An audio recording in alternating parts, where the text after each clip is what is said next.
Right, if you're new to the series, let me recap the entire story for you. Here is everything that you need to know.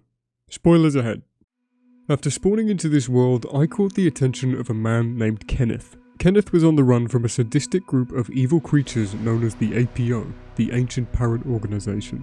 Now these guys are demonic vampire gods, their bodies inhabited by the souls of brothers Kino, Telkna and Frel, three beloved and well-respected rulers of a powerful ancient civilization. This civilization created many wondrous things, and explored new dimensions like the Nether and End, hungry to discover and learn more about the magics of their world. During the group's attempts to construct and enter a portal to another dimension, they forced their pet birds through first, as a test before entering themselves. What emerged next was the Warden, an unstoppable creature of immense power.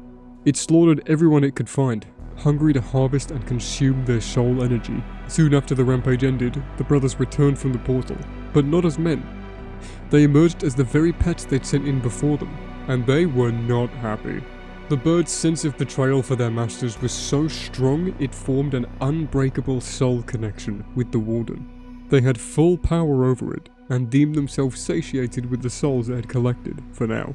Some say the three beating souls in the Warden's chests are the brothers themselves, forever trapped in a prison of their own making. The parrots began to rule over the remainder of the people, this time as cruel and feared leaders.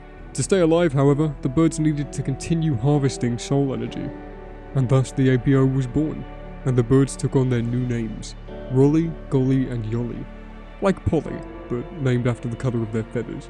Using their newly acquired powers, the APO wreaked havoc on the overworld, creating and weaponizing natural disasters to kill people, luring adventurers into their master's forgotten trap-ridden temples, turning the very jungle itself into a soul-siphoning machine, transporting soul energy through pipes buried under the earth, all for the purpose of sustaining their own life force. Even in death, the people of the world were not free.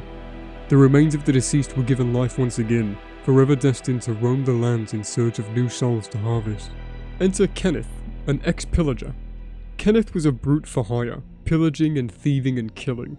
The pillagers began to attempt dark rituals in hopes to summon something, and after that Kenneth left.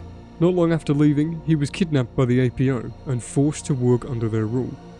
After a year of living and working in their headquarters, known as Melanopolis, Kenneth and two of his colleagues devised a plan to poison the APO and escape the compound. It didn't go to plan, however, and Kenneth was the only survivor of the three saboteurs. Travelling south, he grew paranoid, setting up and abandoning multiple bases, documenting his gradual decay of sanity in journals he scattered throughout them. That's where I came in. I spawned into the world, starting my journey, but it just so happened that Kenneth saw me appear. He thought I was working for the APO. Already paranoid, he began to stalk me throughout my world, destroying a village I was fond of, stealing my supplies and cursing the land I walked on. In a fit of paranoia myself, I killed a parrot that I'd befriended from a neighbouring jungle. It was then I found myself contacted by the APO. They knew of the killing. Somehow they formed a hidden wing in my base, from which they began communicating with me, trying to get me to leave the world and stop playing. The APO sent me on hunts throughout the world, teaching me of their history, corrupting my home while I was gone. They also stole all the profits from my melon farm, claiming they were rebuilding their home, Melanopolis. I don't know how it was destroyed in the first place.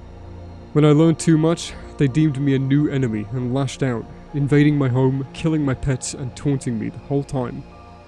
Paranoid, I built fortifications to keep them out. Eventually, I got a message from Kenneth, who I had presumed dead. He was still alive, and he needed my help to destroy the APO once and for all. I found Kenneth's body, drained of life at his home not far from mine. The APO had got him. He apologized for the pain he caused me, seemingly a man who suffered from a split personality. And so it was left down to me to avenge him. Determined to end this, I ventured north to Sharon, the APO's base of operations. I passed through old ruins and temples, avoiding traps and barely making it out alive. In the end, I found Melanopolis, but it wasn't rebuilt at all. It was just a frame. What I found next, however, was far darker. The APO had used their powers to create a whole new dimension, the true Melanopolis. I entered the portal and was stripped of all my items in the process. Fighting my way through their subjects, I arrived at my final destination, the final portal. The APO were waiting for me on the other side. It was time to end this. And so I stepped through.